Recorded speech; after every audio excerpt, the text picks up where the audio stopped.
Hello everybody and welcome back. Today I'm going to be doing the My Chaotic Reading Habits book tag.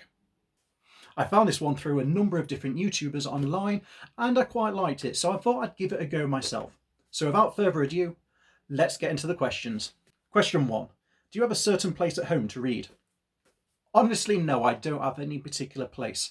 I tend to read wherever I find it comfortable at the time. So that can be in the living room, it can be in bed, it can be in my office, or it can be in the bath. But that's not to say that I'm not going to ever have my own personal reading space.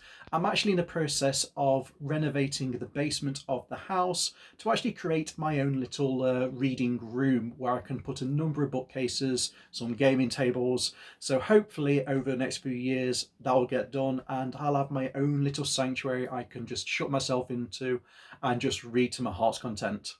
Question 2. Bookmark or random piece of paper? For this one, it's nearly always a bookmark. Either one that I've got through a bookshop or one that I've made myself through other hobby materials. On the odd occasion, mind you, I have actually started reading a book and misplaced my bookmark upstairs or left it in another book without realising it when I finished it. In those kind of cases, I have been known to grab a piece of paper or something nearby just to save my place until I can find my bookmark. But normally bookmarks all the way. Question 3. Can you just stop reading? I can, I just don't like to. So usually I try to make it so I finish my chapter. So I'll give myself enough time, I'll look how many pages are left, and I'll make sure that I've got enough time to actually finish that chapter, as I said. On the odd occasion, I've found myself falling asleep while I'm reading if it's late at night, and I've had to put it down before actually reaching the chapter's end. Or my lunch break has come up early and I've needed to put the book down, or various other reasons. So I can do it, I just really don't like to. Question 4. Do you eat or drink while reading? Yes. I know a lot of people don't. Me, myself, I love a cup of coffee while I'm reading my book. And I'll also have a muffin, a cookie, a sandwich, anything while I'm actually reading. Usually I put my book down while I'm actually eating and then wipe my hands afterwards. So it's not like I'm actually eating over my book, but I will potentially have the book on a table while I'm eating and flipping through the pages at the same time if I'm at a coffee shop. This is nothing better sometimes than sitting in a coffee shop with a good book, a cappuccino, and a nice cake or pastry while you're reading. It's absolutely bliss and I cannot wait until I can get back to doing that again. Question 5. Multitasking.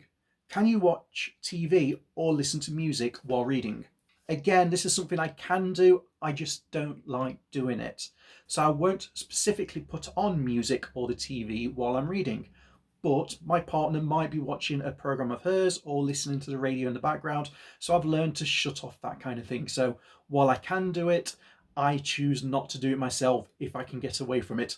In fact, usually I might go upstairs and lay down in bed and read my book while she's got one of her favourite programmes on, so I don't disturb her and she doesn't disturb me, so we can both enjoy our own personal quiet time every now and again. Question 6. One book at a time or several at once? Up until recently, I'd have said one book at a time, and technically that's still the case, but I've just recently gotten into audiobooks as well. I've recently started the 30-day free trial. Now, the reason I've done this is I'm starting to get back into shape, as people who are watching my book fitness videos will know. So what I'm doing is when I'm going on walks with the dogs or when I'm exercising, I'm sometimes now listening to an audiobook. So I can do that while also reading at the same time. I've actually just finished my very first audiobook all the way through and I'm already on starting my second. So I'm thinking I might do a review on that coming up shortly. So keep tuned to this channel and you'll be in for a treat. Question 7. Reading at home or everywhere? For me, it's absolutely everywhere. If I know I'm going to be somewhere for any given period of time and I'm just going to be sat there doing nothing, I'll take my book with me. So I've taken my book to the doctor's surgery before, where I've had to wait like an hour sometimes, or just recently, so last week, I got my COVID jab. Now, when my partner went, she had to wait 2 hours. And luckily I'd taken my book with me to read in the car while I was waiting for her. So I took my book and I was waiting 30 minutes to an hour in the queue. So while I was queuing up, I was reading while moving. So for me, I'll take a book anywhere that I know I'm going to have to wait for something. Because why wait in silence when you can have a fantastic book to read to be enjoying yourself? Question 8. Reading out loud or silently in your head? For me, it's always silently in my head, although I am thinking I might start reading out loud every now and again, because doing these videos, I found that I am sometimes making notes, I'm sometimes referring back to things, or even reading things I've got on bits of paper. And I'm just not used to reading out loud anymore. And I've found myself tripping up over the few words every now and again when I've gotten a bit over enthusiastic or something else. So it might do me some good to actually read out loud once in a while, maybe get back into that habit. But normally I'd say it's always in my head. Question 9. Do you read ahead or ever skip pages? Never. I don't think I can actually remember a time I've actually ever done this. I never even did this when I was a kid. It's just not something that's ever interested me, to be fair. Why would I want to spoil my favourite book by reading the last page? I like the excitement of not knowing what comes next, the thrill of trying to figure it out myself if there's some sort of mystery to it. If I can figure it out along the way, the same as the main character, why would I want to spoil that? So for me, it's never skipping ahead because it just takes the fun out of reading for me. Question 10. Breaking the spine or keeping like new? It depends on the book. So some books you just have to break the spine, unfortunately, because they're so big or so tightly bound that you can't actually open it up and read it properly without actually breaking the spine.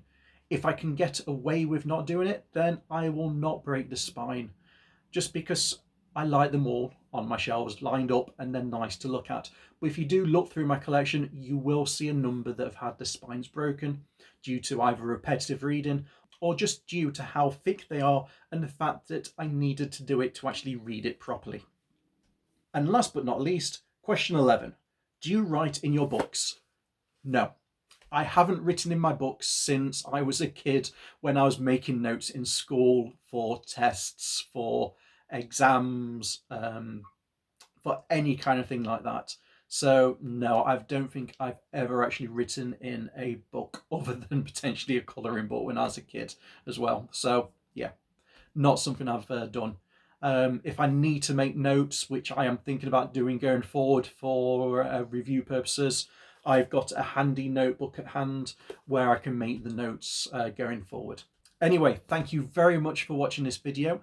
I hope you've all enjoyed yourself. Please remember to hit that like button and subscribe to my channel. And please leave comments below of the things you've liked, the things where you think I can improve, because it always helps my channel grow. Thank you again. Have a good day, everybody.